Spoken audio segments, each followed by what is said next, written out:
Bukan kita kemudian, wah ini ada virus, bagaimana caranya? Oh ya, bagaimana supaya kita benar tidak sholat ke masjid? Enggak, Allah perintahkan sholat ke masjid itu bukan suatu beban. Maka yang kita pikirkan bagaimana cara supaya kita bisa melaksanakan perintah Allah sholat ke masjid. Itu yang kita pikirkan. Bukan berpikir bagaimana supaya benar kita tidak ke masjid. Enggak. Ada di zaman Rasulullah hujan. Kemudian Rasulullah bilang suruh sholat di rumah masing-masing saja. Kenapa? Karena masjidnya dari pelepah-pelepah kurma atapnya. Kalau hujan becek dia, tidak mungkin sholat di dalamnya. Air ada tergenang di mana-mana. Kemudian bocor di mana-mana. Malah sudah selesai hujan saja para sahabat datang sholat itu basah, keningnya sujud basah. Apa yang difikirkan? Wah, ini kita kemarin hujan sholat di rumah. Sekarang bagaimana kita berpikir supaya masjid ini atapnya bagus, supaya rapi, tidak ada bocornya. Sekali dua kali saja shollu fi buyutikum itu. Tidak setiap hujan shollu fi buyutikum, setiap hujan shollu fi buyutikum itu. Menganggap sholat itu sebagai beban sehingga tidak mencari solusi. Kita orang yang beriman ini begitu ada virus berpikir, oh ya boleh sholat di rumah. Berapa lama? Ya seterusnya. Kenapa tidak berpikir untuk memasang perangkat kesehatan di depan masjid sehingga kita tetap bisa melaksanakan sholat. Itu kalau dipikir dengan iman. Maka Allah bilang, Toha ma anzalna alaikal Qur'an litashqa. Kami tidak turunkan Quran itu supaya kamu sengsara. Semua perintah-perintah dalam Quran itu tidak mendatangkan kesengsaraan sedikit pun, tetapi mendatangkan ketentraman. Dan kalau perintah dalam Quran tidak dilaksanakan, sholat Jumat tidak dilaksanakan, kemudian enteng saja. Ya memang umat Islam ini kalau sekedar untuk tidak sholat itu sebenarnya gampang saja. Ya, karena hukum-hukum Allah yang lain-lain yang penting-penting saja sudah tidak dilaksanakan, tidak menjadi masalah. Jadi tinggal satu buhul Islam, sholat saja tinggal hilang, habis sudah. Pertahanan terakhirnya habis sudah. Ya. Kalau kita baca dari awal surat An-Nur, suratun anzalnaha wa faradnaha.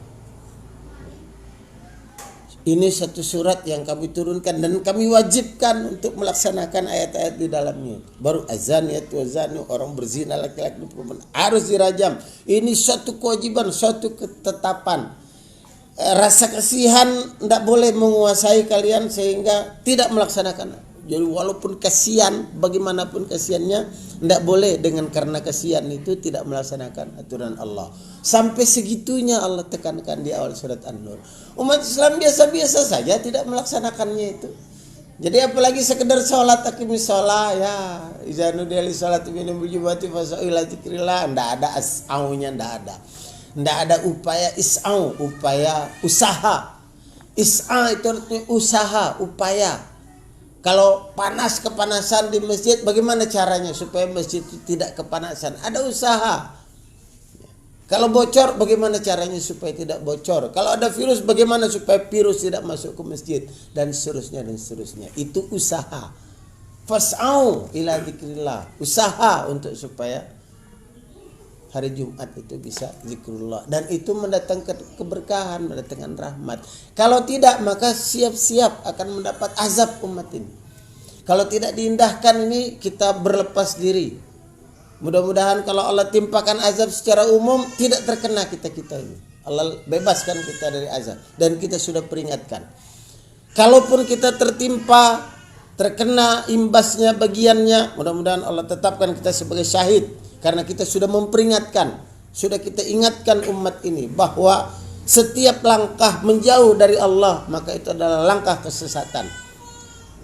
Dan setiap langkah upaya mendekat kepada Allah Subhanahu wa taala itu adalah langkah keberuntungan. Maka apapun yang kita lakukan di muka bumi ini, kalau tidak mengikuti petunjuk, cuma mengikuti akal-akal sehat saja, hancurlah dunia ini. Ya memang umat ini sudah mulai terbiasa hanya mengikuti akal sehat saja. Tidak mengikuti wahyu. Maka akal sehat dengan wahyu itu harus disandingkan sehingga dia berjalan bersama. Jangan hanya mengikuti akal tapi mengabaikan wahyu. Ketika di satu tempat umat itu kehausan, kelaparan, yang ada cuma sapi yang sudah terjun ke jurang kemudian mati, berarti haram. Bagaimana? Tidak ada makanan selain ini. Oh ya, sapi boleh dimakan. Apakah kemudian dia bikin dendeng dan makan sapi itu berhari-hari? Enggak. Sekali itu saja makan sapi itu. Setelah itu bagaimana caranya untuk supaya besok tidak makan sapi lagi? Babi itu bisa dimakan kalau keadaan darurat sekali. Tapi bagaimana caranya supaya besok tidak makan babi lagi? Jangan seumur hidup makan babi. Mentang-mentang wah ini darurat, saya ini boleh makan babi. Jadi terus-terus ngedendeng babi. Ya enggak begitu berpikirnya umat ini. Ada orang yang merasa terpaksa makan riba. Tapi seumur hidup dia makan riba. Awalnya dia terpaksa. Saya ini terpaksa, kalau tidak saya meriba ini sudah tidak ada jalan lain ini. Beginilah caranya. Kalau tidak saya kelaparan semuanya sudah terpaksa. Tapi terus-terus terpaksa seumur hidup. Masya Allah, apa begitu kaum umat ini modelnya. Maka kita berlepas diri dari umat yang berlepas pada perintah Allah. Mudah-mudahan kita tidak tertimpa oleh azabnya. Dan kita takut sekali jangan sampai kita ditimpa oleh azab. Wattaqu fitnatan la tusibanna alladzina zalamu minkum khassa. Takutlah kalian kepada ancaman fitnah yang tidak hanya menimpa orang yang zalim saja. Zalim. Orang dihadang dari hak dasarnya, yaitu hak untuk beribadah, dihadang, itu zalim. Suatu kezaliman yang besar.